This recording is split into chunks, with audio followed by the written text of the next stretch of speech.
السلام علیکم ورحمۃ اللہ وبرکاتہ۔ وعلیکم السلام ورحمۃ اللہ وبرکاتہ۔ میرا آپ سے سوال یہ ہے کہ نیاز لگانا کیسا ہے؟ کیونکہ ہم تو نیاز لگاتے ہیں، الحمدللہ ہم سنی ہیں، اور بعض لوگ کہتے ہیں کہ نیاز نہیں لگانا چاہیے، نہیں کھانا چاہیے، یہ شرک ہے، اور وہ خود کھا بھی رہے ہوتے ہیں۔ آپ دیکھ لیں، نیاز کا بولتے ہیں پہلے نہیں کھاتے تھے لیکن اب کھانے لگ گئے ہیں، خاص طور پر بریانی۔ بسم اللہ الرحمن الرحیم۔ آپ کے سوال کا جواب یہ ہے کہ نیاز لگانا جائز ہے۔ اچھا، نیاز کے اندر ہوتا کیا ہے میں آپ کو بتاتا ہوں۔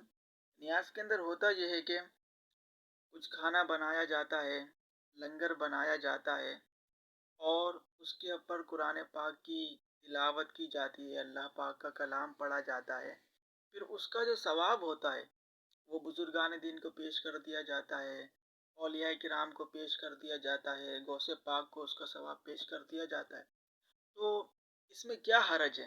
اس میں مسئلہ کیا ہے؟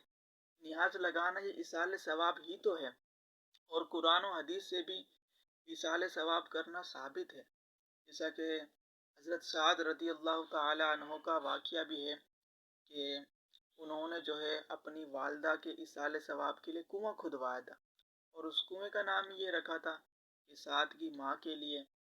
تو قرآن و حدیث سے یہ ایصال ثواب کرنا جائز ہے، اور نیاز لگانا یہ بھی ایصال ثواب کی ایک صورت ہے۔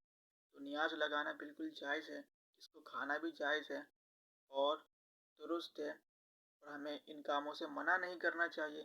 جب اللہ اور رسول نے اس کام سے منع نہیں کیا، ہم کون ہوتے ہیں اس کام سے منع کرنے والے؟